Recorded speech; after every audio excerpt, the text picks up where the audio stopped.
యవనస్తులు రావాలి, పెద్దవారు రావాలి, గృహాల దగ్గర నుండి వాక్యాలు ఇచ్చిన వారు ఈ రోజున మన కుటుంబాల కోసం దేవాలయంలో చేరి ప్రార్థన చేసుకునే రోజునే విజ్ఞాపన ప్రార్థన అంటారు.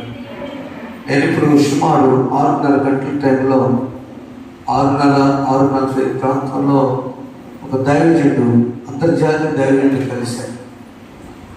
ఆయన అన్నమాట, ఎందుకు దూరం వెళ్తున్నావు, మీతో మాట్లాడే అన్న మాకు ప్రార్థన, మీకు మధ్యలో ప్రార్థన ఉంటాయా అని. నేను చాలా బాధపడి సోదరి వందనాలు వాక్యం చదివాను. థ్యాంక్ యూ, ప్రార్థించే వందనాలు. అదేంటన్నా మాకు ఏంటి, మేము విగ్రహం ప్రార్థన చేస్తామని సంతోషపడి దైవజనుడు ప్రార్థన చేసి పంపించాడు. అంటే విజ్ఞాపన ప్రార్థన అనగా దేవుని సన్నిధిలో చేరి ఆదివారాన్ని ఆరాధన అంటాం. వ్యక్తిగత 7 ప్రార్థనలు మనం చెప్పుకున్నాం. గత వారంలో వారి పదనాలు 7 ప్రార్థనలు చెప్పుకున్నాం. మొదటి ప్రార్థన త్వరగా చెప్పండి, వ్యక్తిగత ప్రార్థన. రెండవ ప్రార్థన కుటుంబ ప్రార్థన. మూడవ ప్రార్థన సంఘ ప్రార్థన. నాలుగవ ప్రార్థన ఉపవాస ప్రార్థన. ఐదవ ప్రార్థన మోకాళ్ళ ప్రార్థన. ఆరవ ప్రార్థన మోకాళ్ళ ప్రార్థన. తగ్గింపు ప్రార్థన. 7వ ప్రార్థన విజ్ఞాపన. Okay, thank you. ఇన్ని ప్రార్థనలు మనం చేసినప్పుడు దేవుడు మన జీవితాల్లో ఒకటన్నా మనం అలవాటు చేసుకుంటే వ్యక్తిగత ప్రార్థన. ఆ వ్యక్తిగత ప్రార్థన దేవాలయంలో చేరి ఆదివారం ఆరాధన ఉంటుంది, పాటలు ఉంటాయి, కీర్తనలు ఉంటాయి, ధ్యానం చేస్తాం, సందేశం బిజీగా ఉంటాం. కానీ ఈ గురువారము లేక శుక్రవారం దేవుని సన్నిధిలో వ్యక్తిగతంగా కుటుంబ భారాన్ని, నాకున్న భారాన్ని ఆయన దగ్గర మోయడానికి ఒక అవకాశం ఇచ్చే ప్రార్థనే విజ్ఞాపన ప్రార్థన. కాబట్టి ప్రియమైన దేవుని బిడ్డలారా, చదవబడిన వాక్య భాగంలో నుండి సామెతల గ్రంథం 4వ అధ్యాయము. ఆ మాటలన్నీ మనం ధ్యానం చేస్తున్నప్పుడు మన రాత్రి కాలంలో సామెతలు ధ్యానం చేసుకుంటూ మరలా ముందుకు కొనసాగుతూ ఉన్నాం. 4వ అధ్యాయం మొత్తం అందరూ చదువుకున్నామా?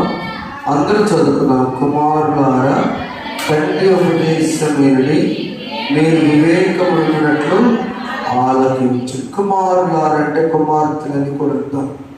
ఆధ్యాత్మికంగా నా బిడ్డలు అంటే, దేవుని బిడ్డలు అంటే కుమారులైనా కుమార్తెలైనా నా మాట ఆలకించుడి.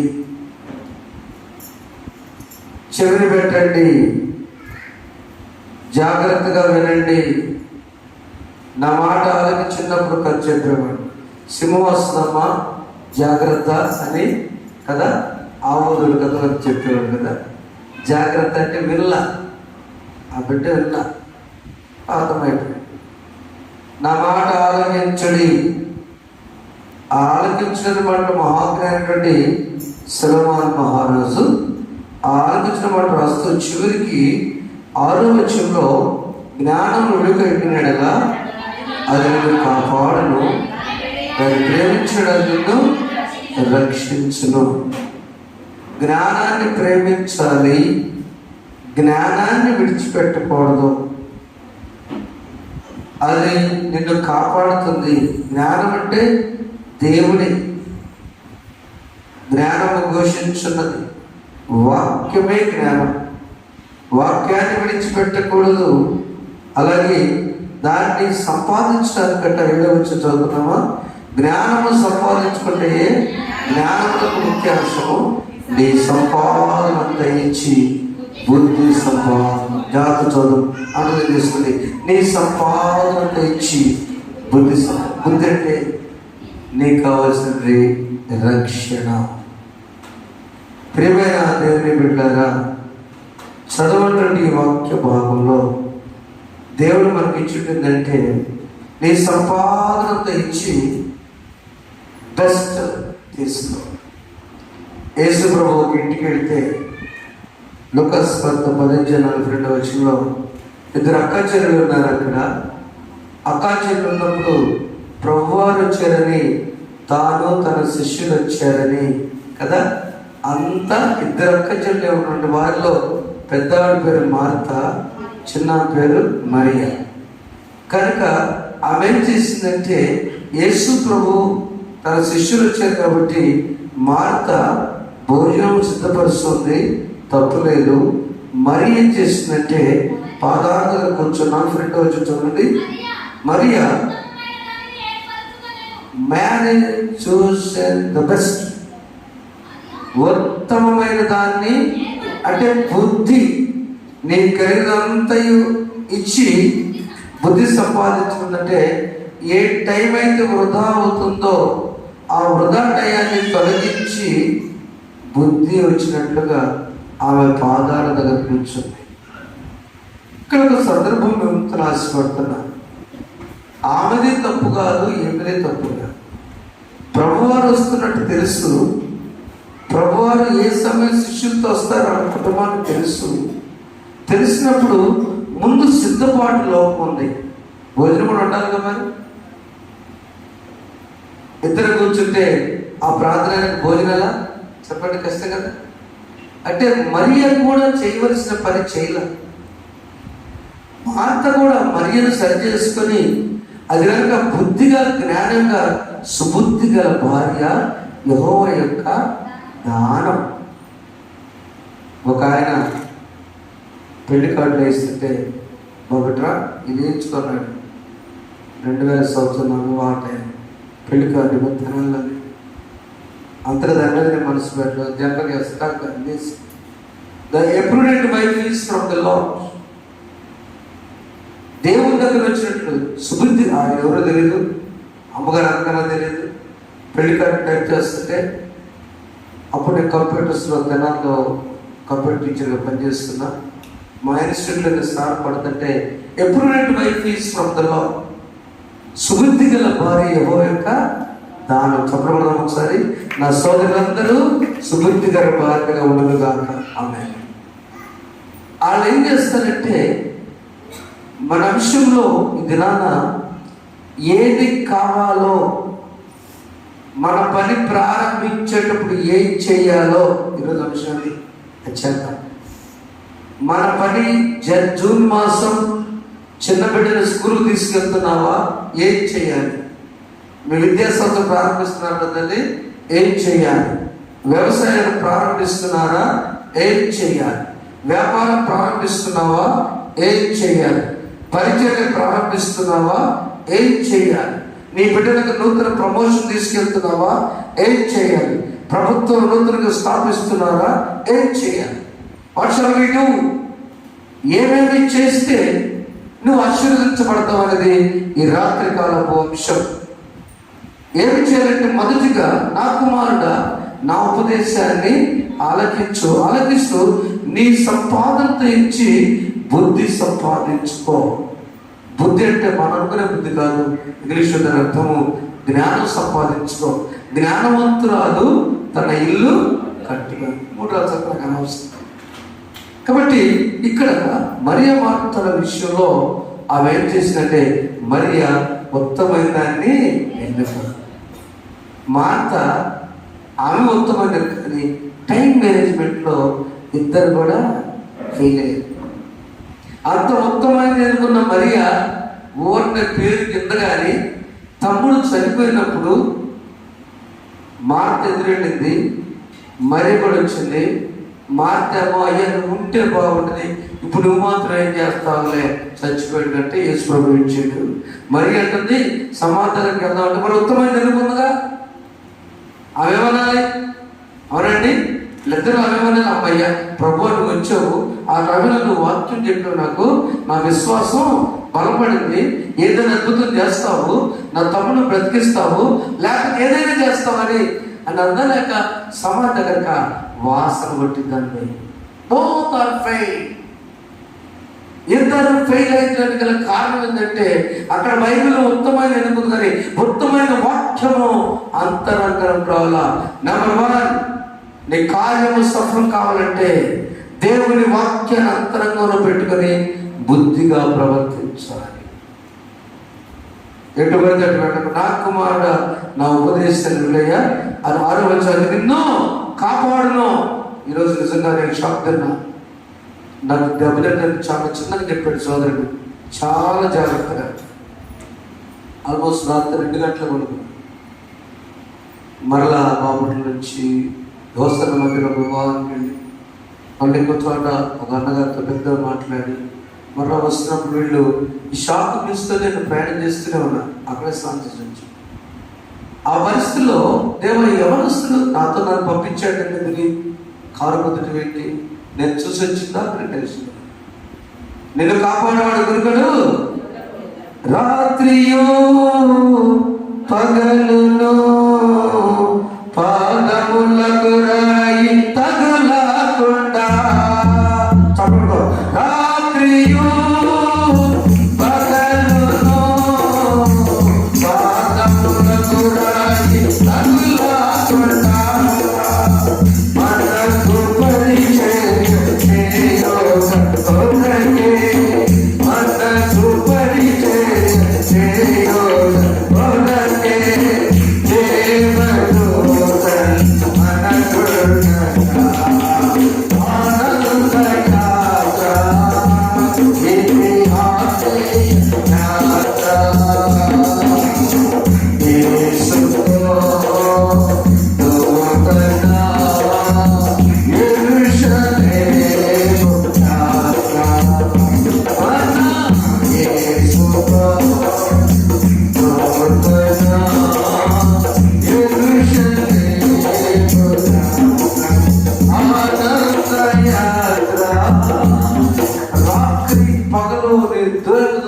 కాపాడటానికి నీకు ఇచ్చిన కారణము వాక్యము నీలో ఉంటే, బుద్ధిగా ప్రవర్తిస్తుంటే ఆ సమయంలో దేవదూతలు వచ్చి కాపాడతారు.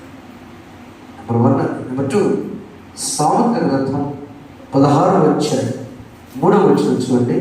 2వ పని ఏం చేయాలంటే, నీ పనుల భారం యెహోవా మీద మోపుము,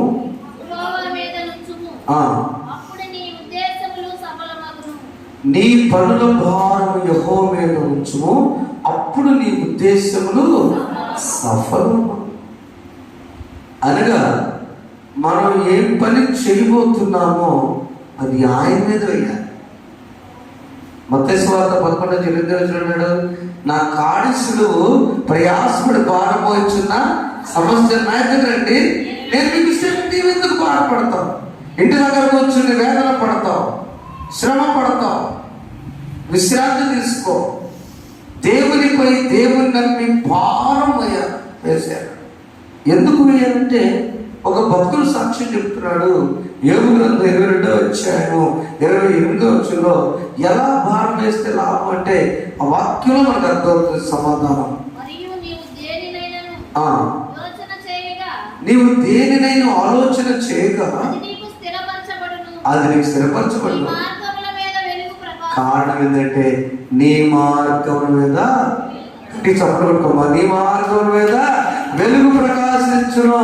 నీవు పని స్టార్ట్ చేస్తున్నావంటే నా ప్రియమైన కుమారుడా, దేవుడు అంటూ ఉన్నాడు, నా సహోదరి, దేవుడు అంటున్న మాట ఈ రాత్రి ఈ జూన్ మాసంలో ఈ విజ్ఞాపన మొదటి దిన రాత్రి కాలము సందేశం వింటున్న బిడ్డలారా, దేవుడు అంటున్నాడు ఈ స్టార్ట్. కానీ బుద్ధి కలిగి వాక్యంతో స్టార్ట్ చేయి. వాక్యం ఏం చేస్తాడు, మనకి నమ్మిక పుట్టిస్తుంది. ముందు ఏం చేయాలంటే భారం ఆయన మీద వేయాలి. రెండవది ఆయనను నమ్మాలి. 2 సార్లు కాదు, భారం సగం మనం పెట్టుకొని ఆయన ట్రైన్ ఎక్కి ఎప్పుడన్నా గబగబా స్పీడ్గా వెళ్ళి డ్రైవర్ గారండి మీకు నడపవచ్చు అంటారు. ఎవరన్నా సీట్లు చూసుకుంటారు. ఆయన అడగొచ్చుగా, నీకు వచ్చా ఈ ట్రైన్ నడపడం అంటారండి. గబగబా ఇంజిన్ దగ్గరికి వెళ్ళేసామంటే, ఏయ్యా మా ఆయన రైల్వేలో చేశాడు, మా ఊళ్ళో చాలా మంది ఉన్నారు కాబట్టి మేము ఇంకా జాగ్రత్త పోయి చెప్పొచ్చుదా సీట్లు కూర్చుంటున్నాను. ఎరా సీట్లు కాళ్ళు చూస్తారా? ఎందుకు? ఎక్కిన ట్రైన్ డ్రైవర్ని నన్ను అనుమానం ఉందా? నేను ఎక్కితే చాలు. అవునా? దేవునిపై నీ భారం ఎలా ఉండాలంటే, నేను ప్రభు బిడ్డగా ఉన్నాను, ఈ పని స్టార్ట్ చేశాను కనుక ఆయనపై నేను భారం వేసును, ఆయన చూసుకుని. ఆమె చెప్పండి, ఆమె ఆయన చూసుకుంటాడు. ఏ భక్తుడు చెప్తున్నాడు, నీ మార్గం తల్లి చదువు మనమే చదువు, నీ మార్గం అంతట్లో వెలుగు చీకటి లేదు. చీకటి ఉంటే ఈ కనపడకుండా పాములు వస్తా ఉంటాయి, చీకటి ఉంటే నీకు ట్రాఫిక్ ఇబ్బంది అవుతుంది, చీకటి ఉంటే గుడ్లు కనపడదు, చీకటి ఉంటే నువ్వు స్టార్ట్ చేసి ముందుకు వెళ్తుంటే గదులు గుద్దుకోవచ్చు. చీకటి ఉంటే అసలు చీకటి ఉంటే తప్పు కదా. అదే నీ మార్గంలో కనుక నీకు ముందుగా ఒక లైట్ లాగా టార్చ్ వైపు వెళ్తుంటే, నీ మార్గంలో వెలుగులకు ముందు నడుస్తూ ఉంటే నీకు ఎంత ధైర్యం ఉంటుందండి. బండి లైట్ ఫెయిల్ అయినప్పుడు ముందు ఆయన బండి వేసుకెళ్తుంటే ఆ లైటింగ్లో ఇంకొక ఆయన వెనక కదరా వేసుకుంటాడు. ఎందుకు? ఆ లైట్ కూడా లేకపోతే కష్టం. దేవుడు అంటూ ఉన్నాడు, నీ మార్గంలో వెలుగు ప్రకాశించును. మొదట బుద్ధి కలిగి జీవితం. కుమారులైనా కుమార్తెలైనా స్త్రీలైనా పురుషులైనా బుద్ధి అనగా వాక్యము మనలో ఉండాలి. ప్రవర్తన మళ్ళీ ప్రవర్తన అనగా దేవుని మాట వినుట, పెద్దల మాట. నా కుమారుడ, నా మాట నీవు నమ్ము, చెవిలో పెట్టుకయ్యా. నా మాటను వినలేదనుకో ఇబ్బంది పడతాం. ఒక సహోదరి ఇంగ్లాండ్ దేశం నుంచి వచ్చి ఇక్కడే మన టౌన్లోనే, అప్పట్లో పోలియో వారికి కాళ్ళు వచ్చేవి కాదు. ఆమె దగ్గరుండి ఆపరేషన్ చేయించి మళ్ళీ వెళ్ళిన బిడ్డ వయసు అప్పుడు 9 సంవత్సరాలు, 29 సంవత్సరాలు. చాలా జాగ్రత్తగా ఆపరేషన్ సక్సెస్ అయింది. బాగా బ్రహ్మాండంగా నడక నేర్పింది. దగ్గర నడిపి వచ్చాము. 6 నెలలు నేర్పింది. 22 సంవత్సరాలకు వచ్చింది. అది సుమారు 13 సంవత్సరాలు కావచ్చు. Where is my loving son అంటే హాస్టల్లో చెల్లిపోయాడమ్మా అని చెప్పాడు. ఎక్కడుంటున్నాడు తెలుసు అన్నారు. వాళ్ళు చెప్పొద్దు అన్నారు. మళ్ళీ ఆమె ఫండ్ ఆపేస్తుందని. ఎక్కడున్నాడో తెలుసు అని ఎంక్వైరీ చేస్తారు సేమ్ ద్వారా. హీఈస్ నౌ ఇన్ ప్రిజన్, జైల్లో ఉన్నాడమ్మా. చాలా బాగా పట్టాడు. నేనెంత ఖర్చు పెట్టి ప్రేమించి నేను ఆపరేషన్ చేయించాను, ఏమైంది? వాటమైంది? వెళ్ళిపోయింది జైలుకి. తల వచ్చాడు. ఈమె గుర్తుపట్ల రూపం మారిపోయింది. 9 సంవత్సరాలు మేసారు కదా, కన్నీరు కాదు. ఆమె తెలుగు రాదు, వచ్చింది భాష అడుగుతుంది. అబ్బాయికి అర్థం అవుతుంది. మమ్మీ అంటాడు పైగా. మమ్మీ సారీ అట. ప్రభువుని ప్రార్థన చేసుకుంది. ఏం తెలుసా, నేను నీకు నడకే నేర్పాను కానీ ఎక్కడికి నడవాలో చెప్పలేదు. లార్డ్ ఫర్గివ్ మీ, దేవా నన్ను క్షమించు. నేను సామాజిక సేవ దృష్టిలో నాకు పోలియో కార్డు వరకు చూశాను కానీ నడక నేర్పింది. ఎక్కడ నడపాలా? సిలువ ఎత్తుకు నడవాలి. ఇప్పుడు చెప్పబట్టండి. ఆ ప్రేమించిన కన్నీరు ఒక రిక్వెస్ట్ పెట్టింది, నేను కడతాను బెయిల్ ఖర్చు. నేను మళ్ళా వీటిని రాసిన తర్వాత ఒక 6 నెలల వరకు రిలీజ్ చేయమా, నేను క్షమించు. అవి ఒకటే ఉత్తరాలు రాసిన ఫోన్ లేవు. మై సార్, ఆ మాట మార్చు. నా కొడుక, నా కుమారుడ, దేవుని సన్నిధికి నడవటం నీకు చెప్పలా. ఆ రోజే నేను చూడండి, కాళ్ళు వచ్చిన తర్వాత అపొస్తలుల కార్యముల గ్రంథం 16వ అధ్యాయం 3వ అధ్యాయంలో ఏముంది అక్కడ? అతను ఎప్పటి నుంచో కాళ్ళు లేనప్పుడు దేవాలయం దగ్గరున్నాడు, లోపలికి రానివాడు అతన్ని. కానీ ఎప్పుడైతే తాను వచ్చి 2వ వచ్చిన చదువుని కూడా వచ్చినామో, వాడు దిగ్గున లేచి నడిచెను, నడుచుచు గంతులు వేయచ్చు. అందరూ చదవండి. దేవుని స్తుతించు, వారితో కూడా దేవాలయానికి వెళ్ళాను. కాళ్ళు వచ్చిన తరువాత దేవాలయానికి వెళ్ళాడా, ఫ్రెండ్స్ దగ్గరికి వెళ్ళాడా? ఈ మా మాట చెప్పలా. ఆ సహోదరి పొరపాటు జరిగింది అక్కడ. బాగానే వెళ్తాడే దేవుని బిడ్డలేనుకో. నా ప్రియమైన తండ్రులారా, నీ బిడ్డను పోషిస్తున్నటువంటి వారు వీడియోలో చూస్తున్న అన్నలారా, సహోదరిలారా, నీ బిడ్డలు ఎక్కడికి నడవాలో చెప్పండి. ఫస్ట్ ఏ స్కూల్లో ఎంతో జాగ్రత్త తీసుకుంటున్నారో ఈ నెలలో నీ బిడ్డ ఎక్కడికి నడవాలి ఇంపార్టెంట్, అవునా? ఎలా నడవాలో చెప్పాలి, ఎక్కడికి నడవాలి, సిలువ దగ్గరికి నడవాలి. అందుకని పెద్ద పెద్దోడు రాసిన పాట అది, నడిపించున నావా నడి సంద్రము దేవా నవ జీవన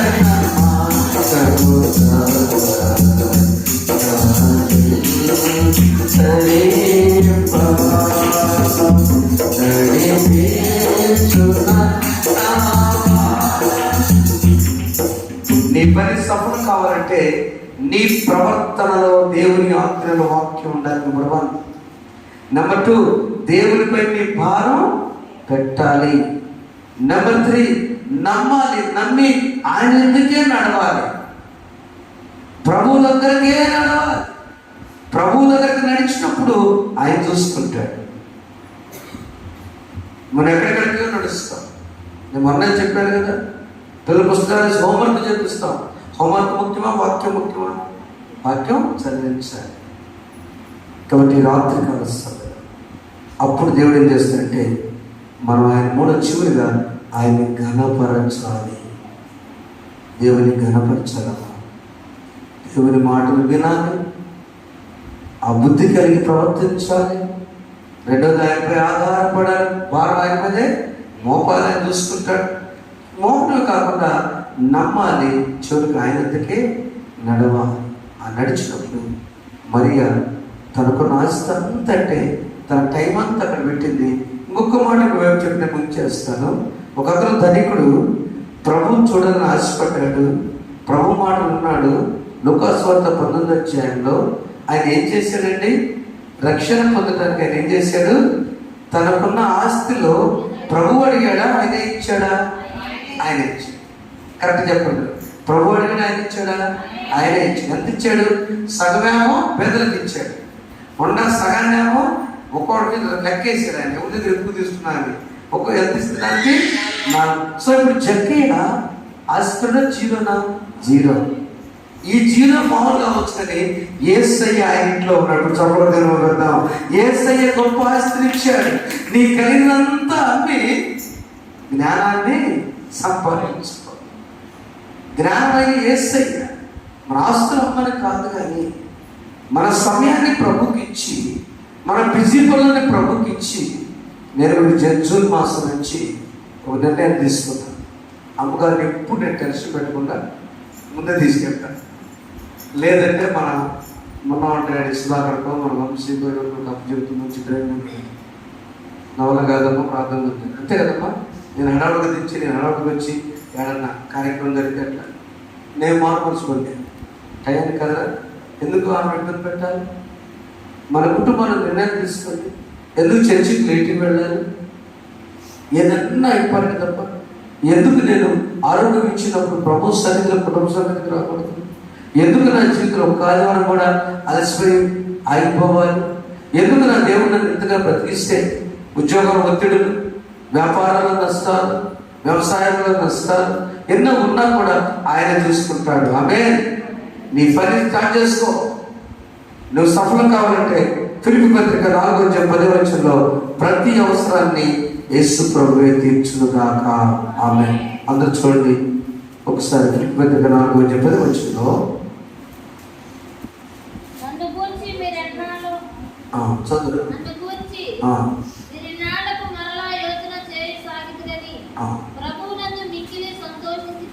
ఓకే.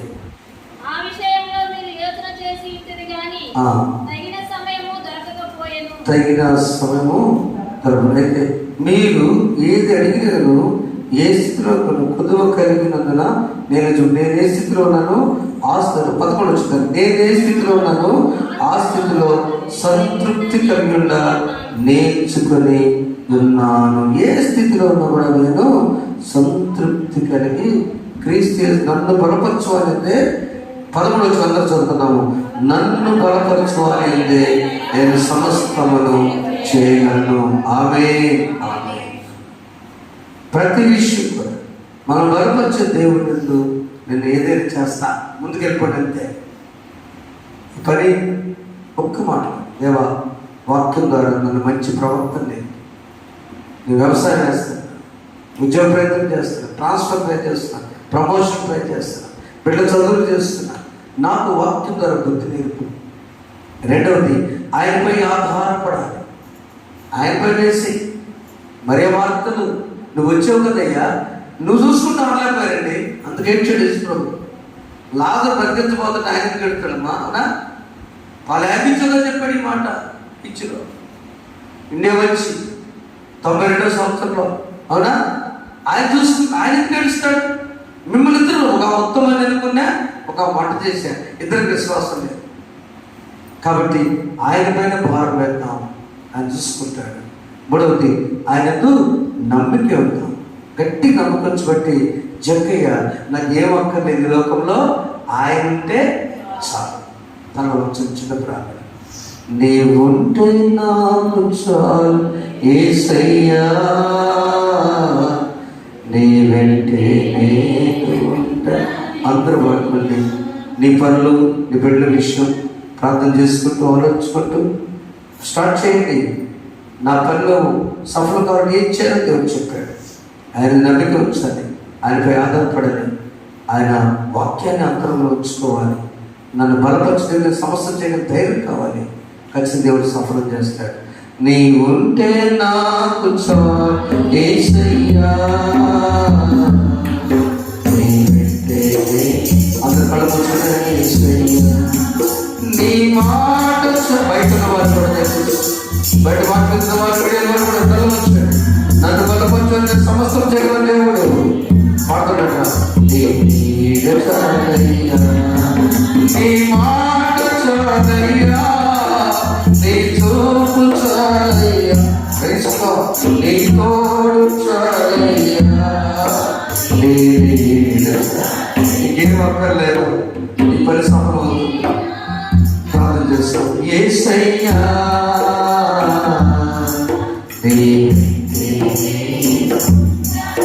పరిశుద్ధానికి స్తోత్రం. దేవుడితో చాలు. మేము నీపై ఆధారపడతాం, నిన్నే నమ్ముకుంటాం, వాక్యం ద్వారా మనం సరి చేసుకుంటాం. జక్కయ్య గారు మాకు ఈ లోకం లేదు, అక్కర్లేదని, నీవుంటే చాలని మమ్మల్ని నీతో నడుస్తాం. ఎక్కడికి నడవాలో మమ్మల్ని నేర్పి, ఎలా నడవాలో నేర్పి, ఎందుకు నడవాలో నేర్పేటట్లుగా చేసి మా బిడ్డలను మమ్మల్ని కాపాడండి. ఈ విద్యా సంవత్సరం ఆశీర్వదించి, వ్యవసాయ రంగాన్ని దీవించి, ఉద్యోగస్తులకు నెమ్మది సమాధానం దయచి, వారు ఏ పని ప్రారంభించినా దాన్ని ఆశీర్వాదంగా మార్చండి. పరిచర్యలు నూతనత్వాన్ని తీసుకురండి. గ్రామాన్ని, రాష్ట్రాన్ని, దేశాన్ని ఆశీర్వదించండి. ప్రపంచవ్యాప్తంగా సమాధానం దయచేయండి. మా గ్రామంలో శాంతిని, మా గ్రామంలో ప్రేమను, మా గ్రామంలో కుటుంబంలో ఆర్థిక స్థామతను దయచేయండి. ఆరోగ్యాన్ని ప్రసాదించండి. యేసు నామములో కూర్చున్నాం తండ్రి, ఆమేన్. తిరిగి దేవుడు మీకు తోడేండు కాక. ఆమేన్. God bless you. Please.